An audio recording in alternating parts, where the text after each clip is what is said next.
Assalamualaikum warahmatullahi wabarakatuh. Namaku Alda Fauzia dari Pendidikan Geografi Angkatan 2018.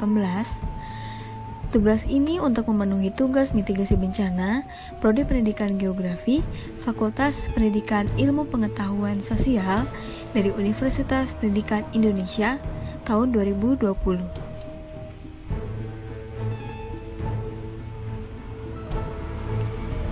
Terima kasih kepada Bapak Insinyur Yakub Malik, MPD, dan Bapak Hendro Murtianto, MSc, selaku dosen pengampu mata kuliah mitigasi bencana.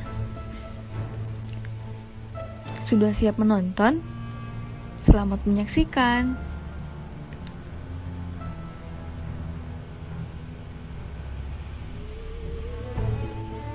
Bencana gempa bumi megatrust di selatan Pulau Jawa.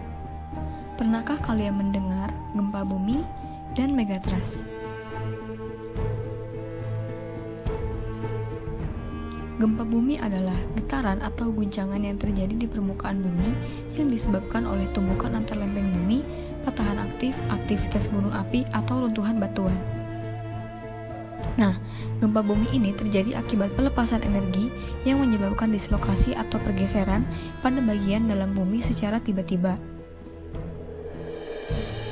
Megatrust, apa itu megatrust?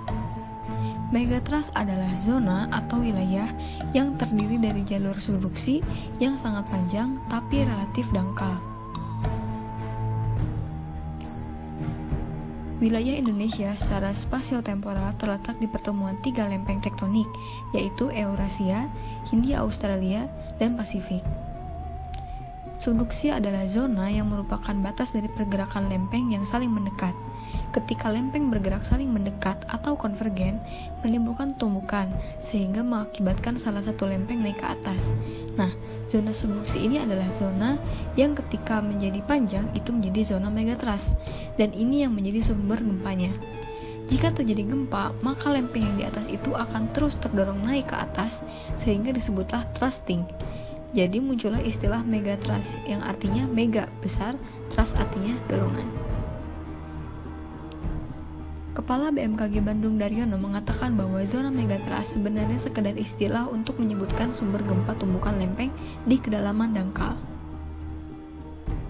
Dalam hal ini, lempeng samudra yang menunjam ke bawah lempeng benua membentuk medan tegangan atau dapat dikatakan sebagai stres pada bidang kontak antar lempeng yang kemudian dapat bergeser secara tiba-tiba memicu gempa.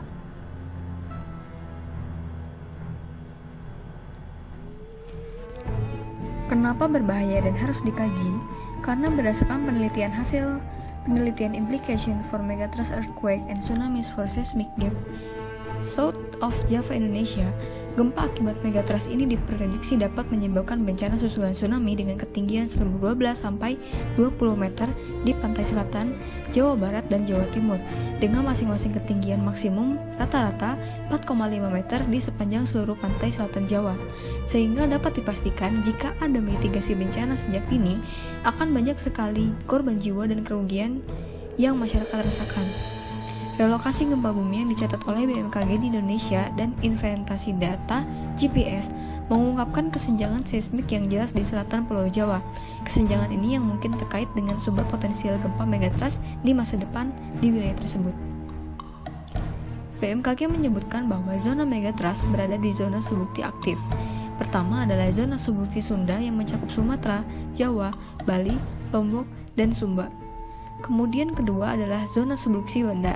Ketiga, zona subduksi lempeng laut Maluku. Keempat, subduksi Sulawesi. Kelima, subduksi lempeng laut Filipina. Dan terakhir, zona subduksi utara Papua. Menurut Daryono, saat ini segmen zona megatrust Indonesia sudah dapat dikenali potensinya. Seluruh aktivitas gempa yang bersumber di zona megatrust disebut sebagai gempa megatrust dan tidak selalu berkekuatan besar. Sebagai sumber gempa, zona megatrust dapat membangkitkan gempa dengan berbagai magnitudo dan kedalaman. Menurut data BMKG, dalam kurun 2 bulan terakhir, jadi 60 kejadian gempa bumi dengan rata-rata magnitudo 5,3 yang terjadi di wilayah sepanjang Laut Selatan, Nusa Tenggara Timur, Maluku, dan Bengkulu.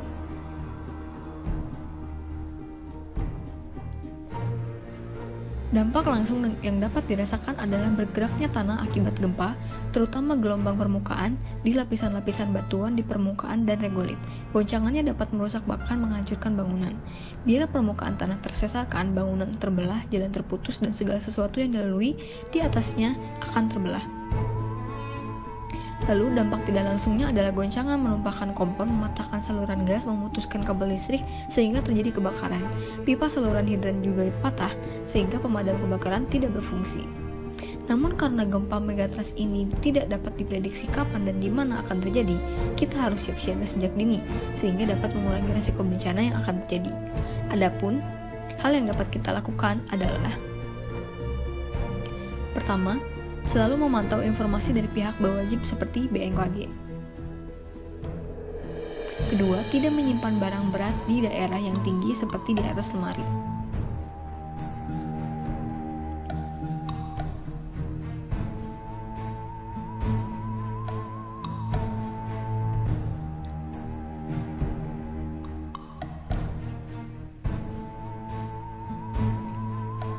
Yang ketiga adalah menyiapkan emergency kit sejak dini yang dapat memenuhi kebutuhan selama 2-3 hari ke depan, mencakup air minum, makanan, uang, pakaian, obat-obatan, dan barang berharga lainnya.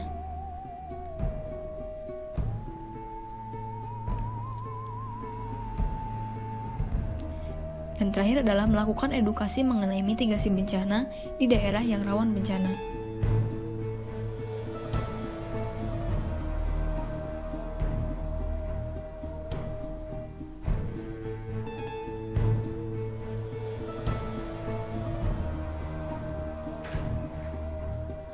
Apa yang harus dilakukan ketika gempa megatrust terjadi?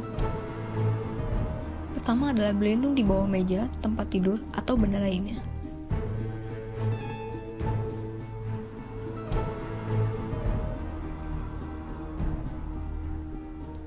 Lalu, hindari berdiri dekat jendela dan berkaca, gantungan lampu dan benda-benda yang berat.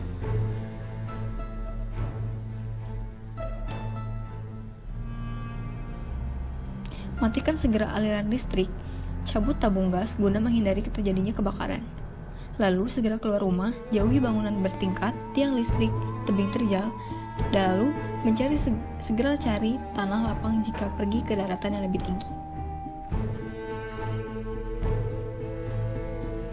Bagi yang sedang mengendarai mobil, segera berhenti, jauhi tebing-tebing terjal guna menghindari terjadinya longsor.